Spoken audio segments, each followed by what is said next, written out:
ఇక తమిళనాట తమిళగ వేట్రి కలగం ప్రభుత్వ ఏర్పాటుకు రంగం సిద్ధమైంది. టీవీకే చీఫ్ విజయ్ను కాసేపట్లో గవర్నర్ రాజేంద్ర విశ్వనాథ్ ఆర్లేకర్ను కలిసి స్టే క్లెయిమ్ చేయనున్నారు. ఇక ఆయన లోక్ భవన్ కు చేరుకున్నారు. అసెంబ్లీలో అతిపెద్ద పార్టీగా అవతరించిన టీవీకేను ఇప్పటికే గవర్నమెంట్ ఫార్మేషన్ కు ఆహ్వానించారు. తమిళనాడు గవర్నర్ కాసేపట్లో గవర్నర్ను కలిసి ప్రభుత్వ ఏర్పాటుకు అనుమతి కోరనున్నారు టీవీకే అధినేత విజయ్. ఇక టీవీకే ఎమ్మెల్యేలు సంతకాలు చేసిన అఫిడవిట్తో పాటు కాంగ్రెస్ మద్దతు లేఖను అందజేయనున్నారు. ఎల్లుండి తమిళనాడు ముఖ్యమంత్రిగా జోసెఫ్ విజయ్ చంద్రశేఖర్ ప్రమాణ స్వీకారం చేస్తారని సమాచారం. చెన్నైలోని నెహ్రూ స్టేడియంలో ముఖ్యమంత్రిగా విజయ్ ప్రమాణ స్వీకారానికి ఇప్పటికే ఏర్పాట్లు ప్రారంభమయ్యాయి. గవర్నర్ను కలిసిన తర్వాత ప్రమాణ స్వీకారం తేదీపై క్లారిటీ రానుంది. ఇక మరోవైపు విజయ్ ప్రభుత్వానికి కాంగ్రెస్ మద్దతు ప్రకటించింది. టీవీకే ఆఫీస్కు వెళ్లి విజయ్ను కలిసింది కాంగ్రెస్ ప్రతినిధి బృందం. లౌకికవాద ప్రగతిశీల సంక్షేమ రాజకీయాలకు కట్టుబడి టీవీకేకు మద్దతిస్తున్నట్లు కాంగ్రెస్ ప్రకటించింది. తమిళ ప్రజల చారిత్రాత్మక తీర్పును గౌరవిస్తూ లౌకికవాద ప్రగతిశీల ప్రభుత్వ ఏర్పాటుకు రాహుల్ గాంధీ, విజయ్ సంయుక్తంగా ప్రతిజ్ఞ చేశారని పేర్కొంది.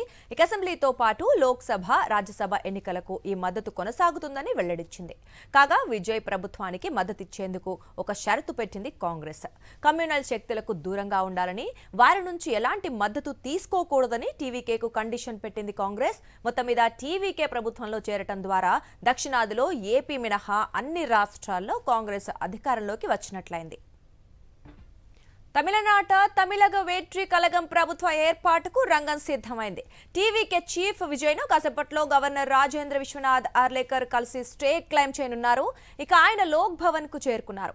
అసెంబ్లీలో అతిపెద్ద పార్టీగా అవతరించిన టీవీకేను ఇప్పటికే గవర్నమెంట్ ఫార్మేషన్ కు ఆహ్వానించారు తమిళనాడు గవర్నర్. కాసేపట్లో గవర్నర్ను కలిసి ప్రభుత్వ ఏర్పాటుకు అనుమతి కోరనున్నారు టీవీకే అధినేత విజయ్. ఇక టీవీకే ఎమ్మెల్యేలు సంతకాలు చేసిన అఫిడవిట్తో పాటు కాంగ్రెస్ మద్దతు లేఖను అందజేయనున్నారు. ఎల్లుండి తమిళనాడు ముఖ్యమంత్రిగా జోసెఫ్ విజయ్ చంద్రశేఖర్ ప్రమాణ స్వీకారం చేస్తారని సమాచారం. ఇక చెన్నైలోని నెహ్రూ స్టేడియంలో ముఖ్యమంత్రిగా విజయ్ ప్రమాణ స్వీకారానికి ఇప్పటికే అన్ని ఏర్పాట్లు ప్రారంభమయ్యాయి. గవర్నర్ను కలిసిన తర్వాత ప్రమాణ స్వీకారం తేదీపై ఒక క్లారిటీ రానుంది. ఇక మరోవైపు విజయ్ ప్రభుత్వానికి కాంగ్రెస్ మద్దతు ప్రకటించింది. టీవీకే ఆఫీస్కు వెళ్లి విజయ్ను కలిసింది కాంగ్రెస్ ప్రతినిధి బృందం. లౌకికవాద ప్రగతిశీల సంక్షేమ రాజకీయాలకు కట్టుబడి టీవీకేకు మద్దతిస్తున్నట్లు కాంగ్రెస్ ప్రకటించింది. తమిళ ప్రజల చారిత్రాత్మక తీర్పును గౌరవిస్తూ లౌకికవాద ప్రగతిశీల ప్రభుత్వ ఏర్పాటుకు రాహుల్ గాంధీ, విజయ్ సంయుక్తంగా ప్రతిజ్ఞ చేశారని పేర్కొంది.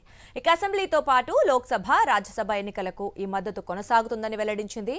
కాగా విజయ్ ప్రభుత్వానికి మద్దతిచ్చేందుకు ఒక షరతు పెట్టింది కాంగ్రెస్. కమ్యూనల్ శక్తులకు దూరంగా ఉండాలని, వారి నుంచి ఎలాంటి మద్దతు తీసుకోకూడదని టీవీకేకు కండిషన్ పెట్టింది కాంగ్రెస్. మొత్తం మీద టీవీకే ప్రభుత్వంలో చేరటం ద్వారా దక్షిణాదిలో ఏపీ మినహా అన్ని రాష్ట్రాల్లో కాంగ్రెస్ అధికారంలోకి వచ్చినట్లయింది. ఇక ఇదే అంశానికి సంబంధించి మరిన్ని డీటెయిల్స్ మా ప్రతినిధి లోకేష్ అందిస్తారు. లోకేష్, చెప్పండి. తమిళనాడులో గవర్నమెంట్ ఫార్మేషన్ కోసం ఆల్మోస్ట్ అన్ని ఏర్పాట్లు కంప్లీట్ అయినట్లుగా తెలుస్తోంది. కాసేపట్లో గవర్నర్ కూడా కలిసే అవకాశం ఉందంటున్నారు విజయ్, మరేంటి పరిస్థితి? తమిళనాడులో తన ప్రభుత్వాన్ని ఏర్పాటు కోసం ఇప్పటికే అత్యధిక స్థానాలు కైవసం చేసుకున్నటువంటి హీరో టీవీకే అధినేత విజయ్ దూకుడు పెంచారో ఆ విధంగా తనకి ఏదైతే అవసరమైనటువంటి 10 సీట్ల మద్దతు కోసం కూడా నిన్నటి నుంచి కసరత్తులో భాగంగా ఉన్నటువంటి విజయ్ ఇవాళ కాంగ్రెస్ తో పొత్తులో ఉన్నట్లుగా కూడా ఒక క్లారిటీ కూడా ఇవ్వడం జరిగింది. కాంగ్రెస్ సంబంధించినటువంటి 5 మంది ఎమ్మెల్యేలతో భేటీ అనంతరం, చర్చల అనంతరం ఆ ఎమ్మెల్యేలు కాస్త కూడా టీవీకే కార్యాలయానికి వెళ్లి విజయ్ తో కండువా కప్పించుకోవడం, విజయ్ కూడా కాంగ్రెస్ కండువా కప్పి పూర్తి స్థాయిలో మద్దతు ప్రకటించడమే కాకుండా మద్దతు పత్రాన్ని కూడా విడుదల చేసినటువంటి సిచ్యువేషన్స్, ఆ విజువల్స్ కూడా మనం చాలా స్పష్టంగా చూడొచ్చు. అదే విధంగా ఇటు వీసీకే పార్టీ యొక్క మద్దతు కూడా ఇటు విజయ్ కోవడం జరిగింది. మరోవైపు ఏఐడిఎంకేతో సంబంధించినటువంటి ఎడపాటి పన్నీర్సెల్వంతో టీవీకేకి సంబంధించినటువంటి ముఖ్య నేత అయినటువంటి అర్జున్ పంపి అక్కడ కూడా మంత్రాలు జరపడం, చర్చలు జరపడం, వాళ్ళు కూడా ఇటు పొత్తుల్లో ఆహ్వానంగా పలకడం వంటి అంశాలతో పాటు పూర్తి స్థాయిలో తన మద్దతు కూడగట్టుకున్నటువంటి విజయ్ మరికొద్ది క్షణాల్లోనే అంటే రాజ్భవన్ చేరుకున్నారు. మరికొద్ది క్షణాల్లోనే కూడా గవర్నర్ రాజేందర్ తో ఆయన భేటీ అయిన అనంతరం కూడా ప్రభుత్వం ఏర్పాటుకు ఇప్పటికే రాజ్భవన్ నుంచి ఏదైతే గవర్నర్ ఆహ్వానించినటువంటి నేపథ్యంలోనే సో ఆ భేటీ అనంతరం కూడా తనకు మద్దతుగా ఉన్నటువంటి అంటే తన పార్టీలో దాదాపు 108 స్థానాలు గెలుపొందినటువంటి ఎమ్మెల్యేల అందరి దగ్గర నుండి కూడా సంతకాలు సేకరించడంతో పాటు మద్దతు కూడగట్టినటువంటి పార్టీల సంబంధించినటువంటి ఎమ్మెల్యేల సంతకాల పత్రాలు అన్నింటినీ కూడా గవర్నర్ కి సమర్పించడంతో పాటు ప్రభుత్వం ఏర్పాటుకు కావాల్సినటువంటి అన్ని వ్యవహారాలను కూడా చర్చించుకోవడం జరుగుతుంది. అనంతరము అటు రాజ్భవన్ నుంచి బయటకు వచ్చిన తర్వాత ప్రమాణ స్వీకారానికి సంబంధించినటువంటి తేదీ పైన ఒక క్లారిటీ వచ్చేది. అయితే నిన్నటి వరకు కూడా రేపే ప్రమాణ స్వీకారం అనుకున్నారు. అంటే 7వ తేదీన ఉదయం 11 గంటల ప్రాంతం కావచ్చు, లేదా మధ్యాహ్నం 3 గంటల ప్రాంతం వరకు ఉండొచ్చు ఈ ప్రమాణ స్వీకార కార్యక్రమం అనుకున్నారు. కానీ అయితే రాజ్భవన్ కి ఇప్పుడు అవుతున్నటువంటి సిచ్యువేషన్స్ కావచ్చు, ఇటు పొత్తుల్లో కొద్దిగా ఆలస్యంగా జరిగినటువంటి సమయాభావం కావచ్చు, వీటన్నిటి నేపథ్యంలోనే రేపే ప్రమాణ స్వీకారం ఉండబోతుందా, లేక మరునాడు 8వ తేదీ ప్రమాణ స్వీకారం ఉండబోతుందా అనేది మాత్రం మరికొద్ది సేపట్లో క్లారిటీ వచ్చేటువంటి అంశంగా కూడా చెప్పాలి దుర్గా. అయితే లోకేష్ అంటే ఇప్పుడు కాంగ్రెస్ మద్దతు తీసుకుంది విజయ్ పార్టీ. అయితే ఇక్కడ ఇతర పార్టీలు కూడా సుముఖంగానే ఉన్నాయి, సిపిఐ, సిపిఎం లేదా ఏడీఎంకే. బట్ ఎందుకు కాంగ్రెస్ నే చూస్ చేసుకుంది? అంటే ఎగ్జాక్ట్ గా ఇక్కడ చూడాలి అంటే మనకు ఏఐడిఎంకే ఏదైతే ఇప్పటికే టీవీకే పోటీలో నిలుస్తాను అని చెప్పి విజయ్ ప్రకటన చేసినప్పటికీ కూడా తన సొంత పార్టీతో అప్పుడే కూడా తమతో కలిసి పోటీ చేయాలని చెప్పి ఏఐడిఎంకే అప్పట్లోనే రిక్వెస్ట్ చేసింది. ఆ ఆఫర్ ను కూడా ఇచ్చినటువంటి పరిస్థితి. అయితే సగం స్థానాలు కల్పిస్తాము, సగం స్థానాలు మేము పోటీ చేస్తాం అన్నటువంటి ఒక షరతులను పెట్టింది. అయితే ఆ షరతులు కావచ్చు, లేదా వాళ్ళు విధించినటువంటి డిమాండ్లకి ఏది కూడా విజయపట్లో తొలగలేదు. కేవలం తన పార్టీతోనే పూర్తి మెజారిటీ స్థానాలతో అధికారం చేపట్టగలను అనేటువంటి ఒక పూర్తి స్థాయి భరోసాతో ముందంజ వేశారు. ఆ విధంగానే 234 స్థానాల్లో కూడా అభ్యర్థులను నిలబెట్టగలిగాడు. 108 స్థానాల వరకు కైవసం చేసుకోగలిగాడు. ఇప్పుడు మ్యాజిక్ ఫిగర్ దాటలేదు కాబట్టి 10 స్థానాలు అవసరమయ్యాయి కాబట్టి అత్యధిక స్థానాలు ఉన్నటువంటి ఏఐడిఎంకేతో పొత్తులో భాగంగా వ్యవహరిస్తే మొత్తం 47 స్థానాలు కలిగినటువంటి ఏఐడిఎంకే పొత్తుతో భాగంగా పెట్టుకుంటే ఎక్కువ డిమాండ్లు కావచ్చు, లేదా వారి కోరికలు పెద్ద ఎత్తున ఉండవచ్చును. అదేవిధంగా ఇటు కాంగ్రెస్ తక్కువ స్థానాలు కేవలం 5 స్థానాలే ఉన్నాయి కాబట్టి వారి మద్దతు కనుక కోరితే ఎక్కువ డిమాండ్స్ ఉండే పరిస్థితి అయితే ఉండదు. వాళ్ళు కూడా 2 మంత్రివర్గాలు అడిగినప్పటికీ కూడా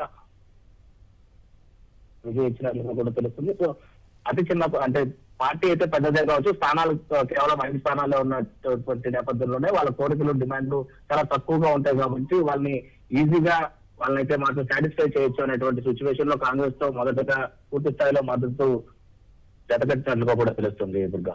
రైట్. అయితే లోకేష్ కాంగ్రెస్ ఒక షరతు పెట్టిందని వింటున్నాం, కమ్యూనల్ శక్తులకు దూరంగా ఉండాలని వాళ్ళు కోరినట్లు. అంటే వీళ్ళు యాక్సెప్ట్ చేశారా? ఖచ్చితంగా యాక్సెప్ట్ చేసినట్లే. ఎందుకంటే కాంగ్రెస్ సంబంధించినటువంటి 5 మంది ఎమ్మెల్యేలతో చర్చలు జరిగాయి. అదేవిధంగా ఇటు రాహుల్ గాంధీతో కూడా చర్చించడం జరిగింది. మల్లికార్జున ఖర్గే కూడా స్వయంగా విజయ్ కి ఫోన్ చేసి కూడా చర్చలు జరిపినటువంటి నేపథ్యంలోనే కాంగ్రెస్ విధించినటువంటి డిమాండ్లు షరతులకు పూర్తి స్థాయిలో టీవీకే అధినేత విజయ్ దానికి అంగీకరించారు కాబట్టే టీవీకే పార్టీ కార్యాలయానికి కాంగ్రెస్ పార్టీకి సంబంధించినటువంటి ఎమ్మెల్యేలు అక్కడికి వెళ్ళడం, అదేవిధంగా విజయ్ చేతులారా ఇటు కండువా కప్పుకోవడంతో పాటు విజయ్ కూడా కాంగ్రెస్ కండువాని కప్పి పార్టీలోకి ఆహ్వానించడం కూడా జరిగింది. రైట్. అయితే ఇప్పటికే పార్టీ కార్యకర్తలందరూ ఏర్పాట్లో తలమునకై ఉన్నారు. సీఎం ఆ రోజు ప్రమాణ స్వీకారం కోసం మరి ఏ డేట్ కన్ఫర్మ్ చేసేలా ఉన్నారు? ఇవాళ ఉదయం నుంచి కూడా రేపు డేట్ అంటే 7వ తేదీ ఉదయం 11 గంటల ప్రాంతం కావచ్చు, 3 గంటల 30 నిమిషాల ప్రాంతంలోనే ఈ ప్రమాణ స్వీకారం కార్యక్రమం నిర్వహణ అత్యంత భారీగా చేయాలని చెప్పి తలచి ఇటు చెన్నైలో ఉండేటువంటి జవహర్లాల్ నెహ్రూ ఇండోర్ స్టేడియాన్ని చూస్ చేసుకున్నారు. అందుకు సంబంధించినటువంటి ఏర్పాట్లు చాలా శరవేగంగానే జరుగుతున్నాయి. అయితే అది 7వ తేదీ నిర్వహించాలా లేదా 8వ తేదీ నిర్వహించాలా అనేది విజయ్ గవర్నర్ తో భేటీ అనంతరం, అదేవిధంగా తాను ఏదైతే ఒక ఆస్ట్రాలజర్ ని విశ్వసిస్తూ ఉంటారో ఆస్ట్రాలజర్ ని తిరిగి సంప్రదించారా లేదా ఇప్పటికే ఆస్ట్రాలజర్ తో మాట్లాడి 7వ తేదీని ఫిక్స్ చేసి, లేదా 7వ తేదీ కొద్దిగా సమయం కొద్దిగా చాలా తక్కువ ఉంది కాబట్టి ఆహ్వానించాల్సినటువంటి ముఖ్య నేతలు కావచ్చు లేదా ముఖ్యులు కావచ్చు ఎక్కువ మంది ఉండేటువంటి ఛాన్స్ ఉంటుంది. కేవలము ఇప్పుడు కూడా ఇంకా గవర్నర్ తో భేటీ కూడా జరగడానికి సమయం తీసుకుంటున్నారు కాబట్టి వీటన్నిటిపైన కూడా సమయము లేట్ అయ్యేటువంటి పరిస్థితి ఉంటుంది. కాబట్టి 8వ తేదీకి కూడా షిఫ్ట్ అయ్యేటువంటి పరిస్థితులు ఉండొచ్చు. ఏదేమైనా గవర్నర్ భేటీ అనంతరమే అది 7వ తేదీన 8వ తేదీన అనేటువంటి ఒక క్లారిటీ వచ్చేటువంటి అవకాశం కనిపిస్తుంది.